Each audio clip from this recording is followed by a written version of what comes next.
The following podcast is intended for a mature audience. Listener discretion is advised.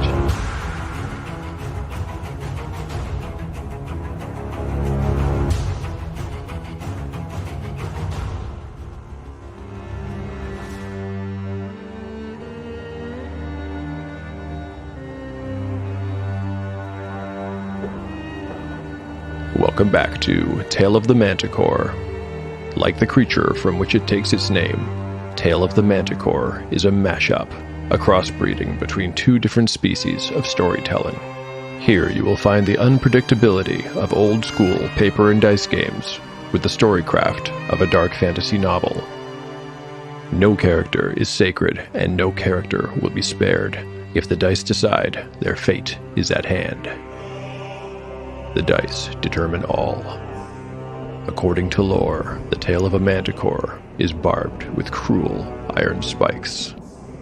There will be much pain in the days ahead.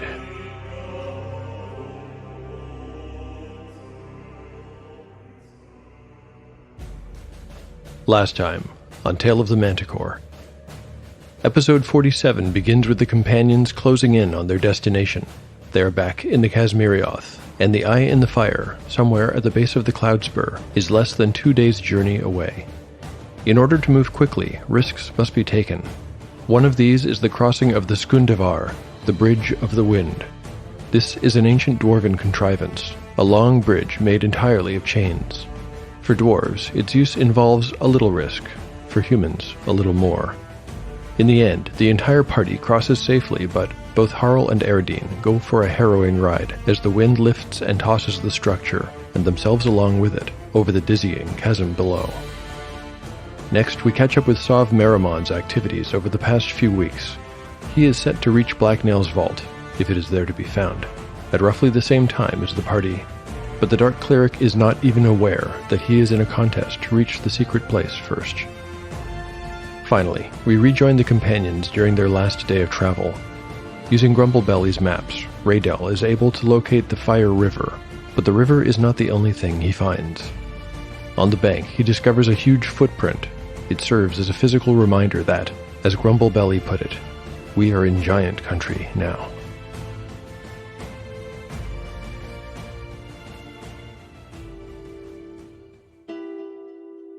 Chapter 48, Part 1, Day 62, Afternoon. Elevation, 4,000 feet above sea level. Party status, Harl, 22 of 26 hit points. Gyrios, 20 of 27. Eredine, 11 of 14. Umura, 18 of 18. Grumblebelly, 11 of 11. Raydell, 12 of 16. Spells available. Umura has memorized Shield, Charm Person, Levitate, and Knock. Gyrios has prayed for Cure Light Wounds and Bless. Grumblebelly has memorized Detect Magic and Protection from Evil.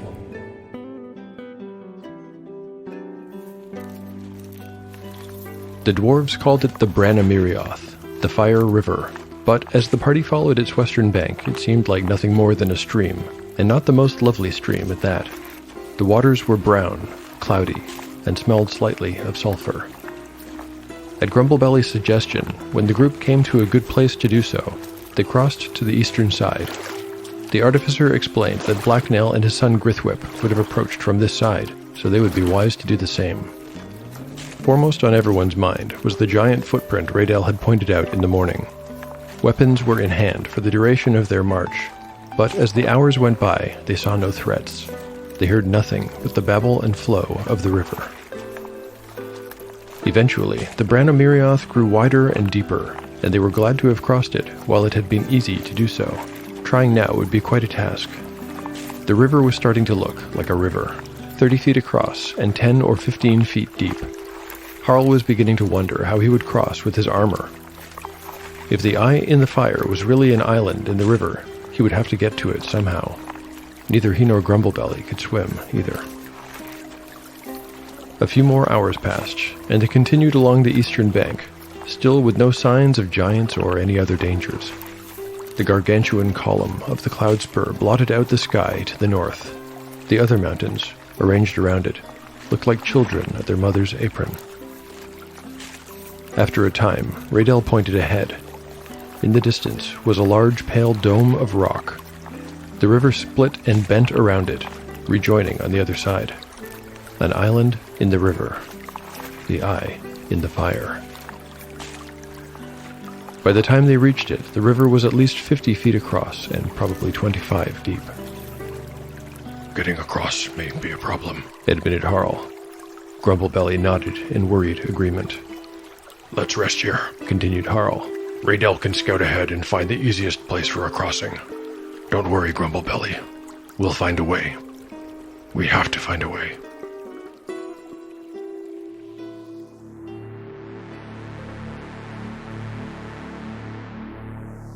Umura and Grumblebelly have shared many conversations over the past few days. One topic they return to often is meditation. Grumblebelly swears by it and wonders how Umura has become so proficient with magic without it. Umura has the interest but lacks experience. She's been practicing with Grumblebelly's guidance, but so far has not been able to achieve the correct state of mind. Today, as they take a rest to allow Raydell to scout ahead, she finally succeeds. Umura, sitting cross-legged in the posture Grumblebelly taught her, isn't even aware of it when she begins to levitate a half-inch above the ground. She will also not notice until later that a new tattoo has magically inked itself on her skin in the space between her collarbones. Umura has reached level 5. As many of you know, level 5 is a very big deal for magic users in D&D. This is when they get their first 3rd level spell, and 3rd level spells can be extremely powerful. This is a real treat for me, and I'm so excited to find out what she will get. Before we make that roll, there's a few other items to take care of. First, Umura gets new hit points. The roll. Unbelievably, I've got a 4. With her constitution bonus, Umura goes up to 23 hit points. That's astounding. Let's see if the luck continues with ability score increases. A 6 on the die means the score goes up by 1 point. First is strength. A 5, close but no good. Intelligence. A 6. Wow, look at that. Umura has achieved an 18 intelligence and has reached the maximum possible. I suppose she has Grumblebelly to thank for that too. If every roll I make for the other scores fails, I'm still happy with this result, but we'll make the rolls anyway. Wisdom. Another 6. What's going on? Her wisdom goes from a 9 to a 10. Dexterity. A 5. No good. Constitution. A 4. Last up is charisma. A 4. Well, that's it. But wow, Umura really won the lottery today. But the best is for last. What spell will she get as a result of her newly elevated consciousness? The Expert Rules lists 12 spells, ranging from purely utilitarian to glamorously pyrotechnical. I admit that there's 1 or 2 that I would feel a bit disappointed to get. On the other hand, there's a couple that are wildly exciting. There's nothing to do but roll and hope for the best. Rolling a d12. I've got a 9. What's that? Oh my, today is a good day. A very good day. As Umura levitates above the ground, the air around her begins to charge and crackle with electricity. Umura knows lightning bolt. I'm ecstatic with these gifts from the dice gods, but we still aren't done because Gyrios also reaches level 5 today. Let's get to rolling for this brave cleric. Hit points. Rolling a d6. A good roll, a 5 on the die, plus his constitution bonus is 6 points. Gyrios goes up to 33 hit points. Ability scores are next. First is strength. I've got a 4. Intelligence. A 2. Wisdom is next. A 3. Dexterity. I've got a 5. Constitution. Another 5.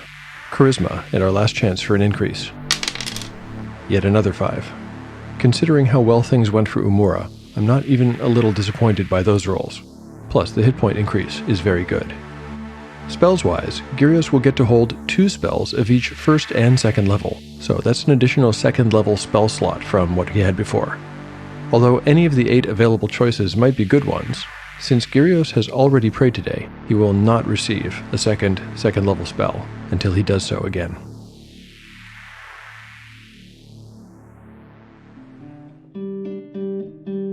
Day 62. Afternoon. Elevation. 4,000 feet above sea level. Party status. The party status is unchanged, with the following exceptions. Gyrios, 26 out of 33 hit points. Umura, 23 out of 23 hit points. Spells available. Umura has memorized Shield, Charm Person, Levitate, Knock, and Lightning Bolt.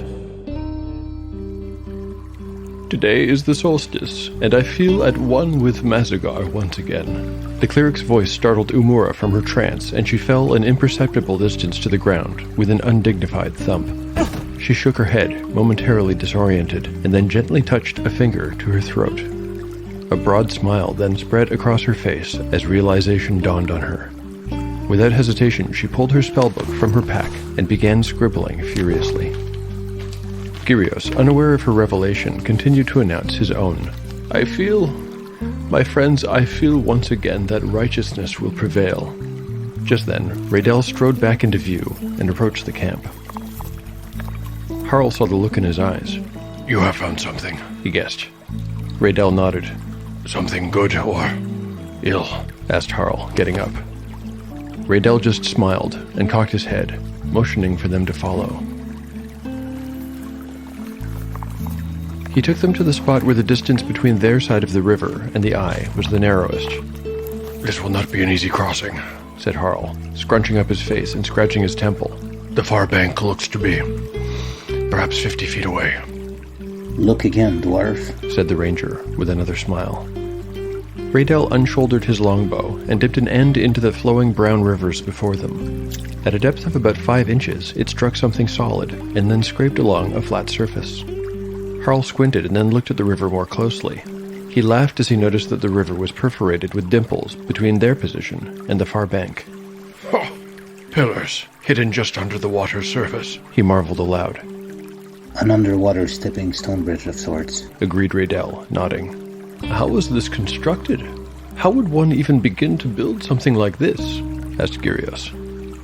Magic, supplied Grumblebelly. Black Nail was a great artificer.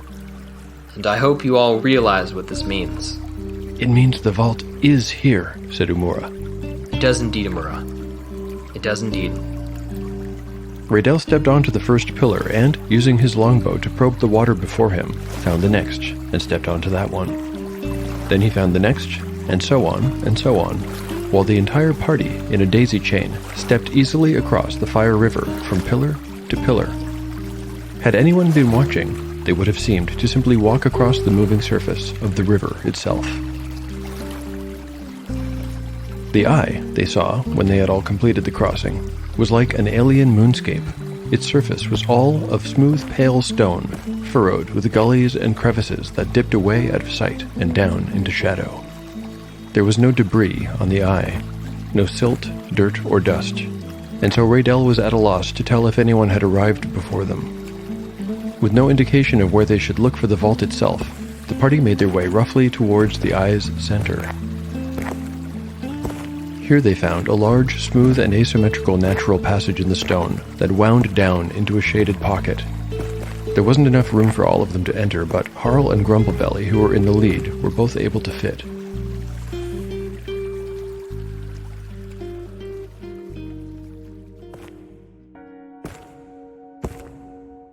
Inside, it was cool and reverberant. The two dwarves found themselves in a kind of bubble in the rock, perhaps formed by the river water eons ago. Carved into the natural ceiling of this bubble was something decidedly not created by nature's hand. Harl and Grumblebelly gasped in unison. A disc worked into the stone, featuring a grinning dwarven skull in the center. Around it was a ring of little graven worms and mushrooms. It was the same image Harl knew from the Dwarvarian shrine to Gruenmog, and from Clenneth's throne room. In fact, this symbol could be found in every dwarven shrine and throne room from one end of Marith to the other. The ceiling was just low enough for Harl to reach up and touch it. Tentatively, he extended his hand. What do you think, Grumblebelly? It seems we have found a marker, or some sort of thing. As soon as his fingers touched the symbol, Harl disappeared. All right, this Cowie Norland Vex's Gaming Rexes or whatever it is. Thanks for the intro, Dave. I'm Steve, host of All Anthrex's Gaming Vexes, a podcast documenting my ongoing mission to run or at least play all of the RPGs that I seem to be incapable of stopping myself buying. And you'll see me frequently fiddling with something in my hands. Each episode, I get together with a group of fellow gamers that have either played a game I've run or who've GM'd a game for me. We chat through what we've enjoyed about the game and some ways we could have improved the experience, whilst making a series of terrible jokes along the way. Was it hot chat action? Sometimes we con game designers who really should know better to come along and talk to us about their games, and maybe run an actual play segment to give us an idea of their vision for their game. I've told this story before, I won't bore anyone. Our topics range from old school favourites like RuneQuest through to some of those newfangled narrative games all the cool kids talk about. When you listen, I want you to feel as though you're sitting around our gaming table, taking part in our post-game chat and helping dispose of the last of the crisps and ale. I'll just wax my bowstring and think about the death of the tainted. Oh no, 898. So, if you like listening to people droning on excitedly about games in a range of regional British accents, All Anthrex's Gaming Vexes is the pod for you, and you'll find it on your podcasting app of choice. On occasion, you may even hear something really insightful, but I'm making no promises. Over to you, Dave. Point to Bonxes and make it a Titan. Keep it high.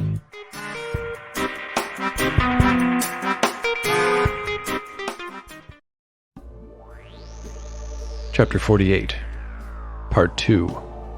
Time, unknown. Location, unknown. Harl wobbled unsteadily on his feet, holding his arms out to each side and trying to find his balance. His thoughts were furry, and his body felt like it had been turned inside out and put right again. He patted himself on the shoulder, chest, and thighs, as if making sure that all of him was still there. In this space he could see without using his dark vision, but there was no source of light, and he cast no shadow. The air he was breathing had an odd smell and taste, as though it was not air at all, but something equivalent. As his wit settled, he took stock of his surroundings and drew forth his battle axe. He was in a small square room made of uniform, sand-colored bricks. The single exit, an open archway, extended into a hallway in front of him. To either side were blank walls, but behind him was a duplicate disc of stone bearing the dwarven sign of the necropolis, the grinning skull. A thick coat of dust carpeted the floor, but it had been disturbed, and a trail of mixed footprints led off into the hallway where, some distance ahead, he could see something that looked like a heap of clothing on the floor. It was a little too far to make out the details, and the light was so strange. Harl pinched his eyes shut and shook his head to clear away the last of the cobwebs. A tiny kernel of panic flared like a red-hot ember in his heart as the thought occurred to him that he might be alone for a long, long time. He forced the thought away and had just taken a step towards the arch when suddenly, Grumblebelly popped into the space he had just occupied. By instinct, Harl grabbed the befuddled artificer by his shoulders and pushed him to the side. It was well that he did so, because a few moments later, Umura appeared. She seemed a little less confused, and seemed to know to step to one side on her own. Gyrios popped into existence, and allowed himself to be moved out of the way. Oh, my head. Eredine was in the room, looking drunk and disoriented. She allowed herself to be guided to the side, and together the five of them waited for Raydell to appear.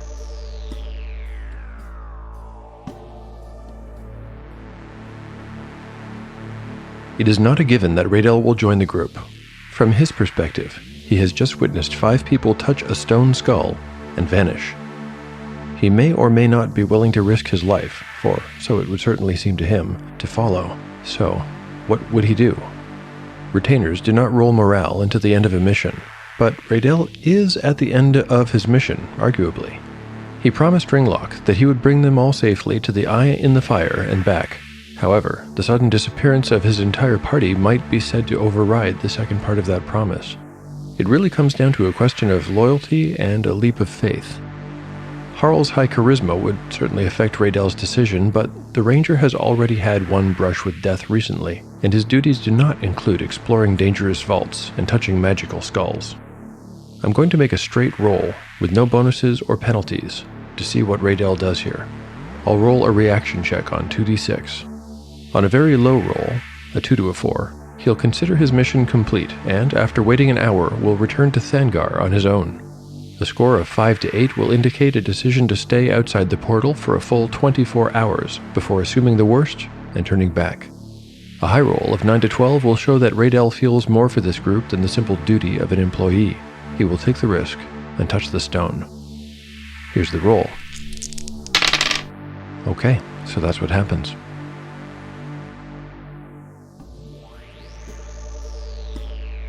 Did he say anything to you? Gyrios asked Eredine. The young rogue shook her head and shrugged simultaneously. I don't think he's going to touch the stone, said Umura. Would you? Apparently, yes, replied Harl without humor. I mean, if you were him. I know what you meant, Umura. I suppose he is not coming. Perhaps he will wait for us. We best get moving. Where are we, do you think? Asked Gyrios as they moved under the arch. Harl had gone first, then Grumblebelly, and Eredine with Umura and the cleric in the rear. Shh! Scolded Eredine, shooting Gyrios a hard look. Underground, maybe. I don't want to think how far, replied Umura in a whisper. We could be anywhere. A pocket dimension. A pocket what? I see something ahead, said Eredine. Stay here. The two dwarves allowed her to move past them, and the party waited while she quietly padded ahead down the hall. A few moments later, she signaled for them to come forward, while holding a finger to her lips. They advanced slowly, but soon saw what she saw. What Harl had taken for a pile of clothing on the hallway floor was a goblin's corpse. The creature had been cut in two at the waist, the top and bottom half completely separated. Curiously, there was very little blood on the floor. Eredine, suspecting some kind of mechanical trap, carefully bent down to inspect the goblin's body. It was clear at a glance that the cutting had been done by something incredibly sharp. The lack of blood was a mystery. Also, there was no smell of rot. Eredine thought the atmosphere was not quite right in this place, unnatural, and there was an unfamiliar odor, but it did not smell of decay. By now, having come to the same conclusion as Eredine that some trap had dissected the goblin, Harl and Grumblebelly were examining the walls, floor, and ceiling of the area around the goblin's corpse. Eredine, as a thief, has a chance to detect traps. As she is at level 4, her chance is 25%. Each of the dwarves, as part of their special racial abilities, also has a chance to detect traps. In a place like this, they're more skilled than Eredine, and have a 1 in 3 chance. The roll for Eredine. A 44. She's fairly sure that there is a trap here, but cannot see how it was triggered. Harl will roll a d6. He will succeed on a 1 or a 2. A 3. No good. Grumblebelly. A 2. The artificer grabs Eredine by the arm as she reaches out to touch the floor under the goblin. He gently pulls her back and points out that one of the square, sand-colored bricks under the creature is ever so slightly depressed, maybe just a quarter of an inch. He next inspects the wall and finds what he was looking for. At a height of 2 feet, there is a paper-thin slit between bricks where there should have been mortar. A scything blade trap of some kind, guessed Harl. Be careful not to disturb that brick as we pass. Good eye, Grumblebelly. One by one, with some of them holding their breath and some of them whispering a prayer, the party members sidled by the goblin's body and pressure plate, hugging the wall opposite the hidden trap. They breathed a sigh of relief when they had all passed it without incident. Ahead, the hall continued to where it terminated in another archway, identical to the first. The dust here was still disturbed, but now there was only one set of footprints, human-sized, thought Harl. Clearly that goblin had not been acting alone. Someone had come in, but had not gone back out. That wasn't a reassuring thought. He wasn't sure what he expected to find inside the vault, but it wasn't goblins, or humans. It was a mystery beyond his ability to solve. There was a chamber beyond the arch, and they maintained their previous marching order as they entered it. The room was a perfect square, 40 feet by 40 feet. The floor was dominated by a huge circle of iron, installed so that it was flush with the sand-colored bricks. Within the iron circle, more shapes worked in iron, also flush with the floor. It was a design, the crest of the Blacknail family, 2 crossed hammers above a horn. Directly opposite them was a third open archway, with a hallway extending beyond and out of sight, and to either side of the arch was what at first looked like a motionless dwarf in full plate.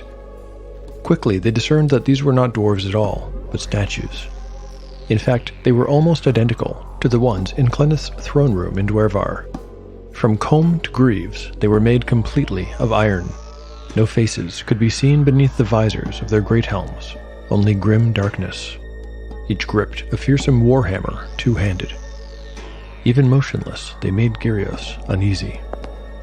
"Be careful," he said to Harl, who did not seem to share his concern. Harl had already begun walking across the room. "They are mere statues, Gyrios," replied Harl, looking over his shoulder.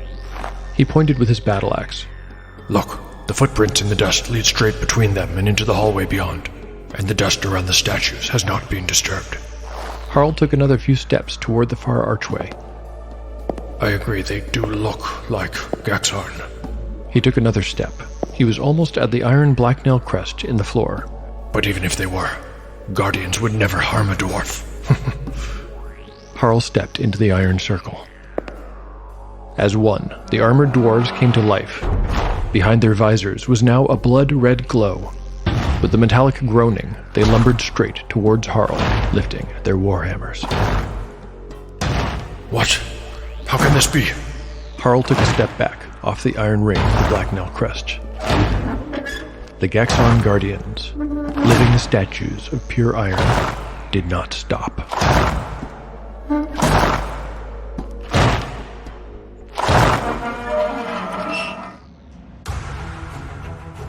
Thanks for listening to Tale of the Manticore. If you like the show and want to support it, there are a number of ways to do so. One of the best is to rate or review the show. Thanks to everyone who's taken the time to help out. I'd like to read a review from the Podcast Addict app. This one is from GM Mike. GM Mike writes, "This is by far my favorite podcast. The world created here feels alive. The locales really feel lived in. The story is compelling and you really get attached to the characters. Every episode is inspirational and makes me excited to work on my own home games. Thank you for making this podcast, and keep up the excellent work." I can't thank you enough for writing that, GM Mike. That really means a lot to me. I'm so thrilled that I can inspire your own home game and that you're attached to the characters. I definitely am too. Thank you so much for that. There's also now a new way to support the show.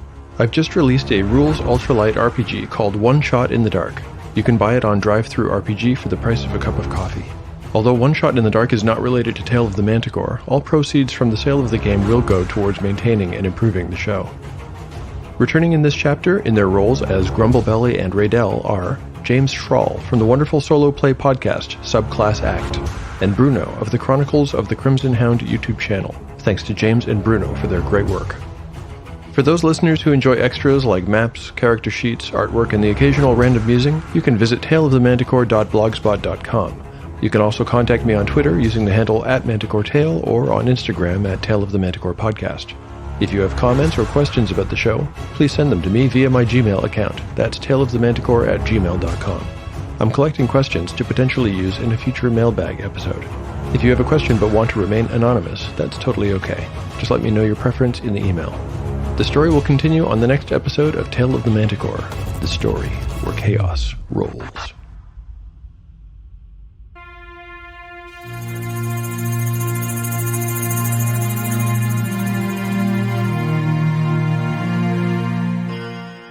In a world headed for disaster, 5 strangers with mysterious pasts are thrown together by the winds of fate to try to stop the unseen forces that threaten to destroy their world. Join Craval, a dragonborn with no memory and no past, who is the first of the barbarians of the mountains to be seen in 1,000 years. Cotter, a penniless paladin, running from something or someone in his past. No one, the only tiefling monk the kingdom has ever seen, who has been expelled from his monastery for reasons he has not revealed. Adri, his monastic companion who hides some deep dark secret she cannot reveal, and Arlen, once a simple farmer, until some mysterious event manifested sorceress powers in him.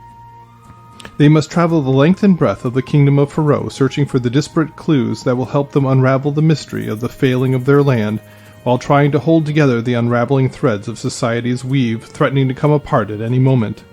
They will have to battle nature, plague, politics, and even the forces of the underworld as they attempt to discover and defeat whoever, or whatever, is attempting to poison their world and throw it into chaos.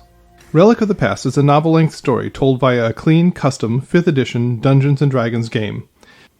Find us on iTunes, Google Play, or wherever fine podcasts are found, and at poolmedia.podbean.com.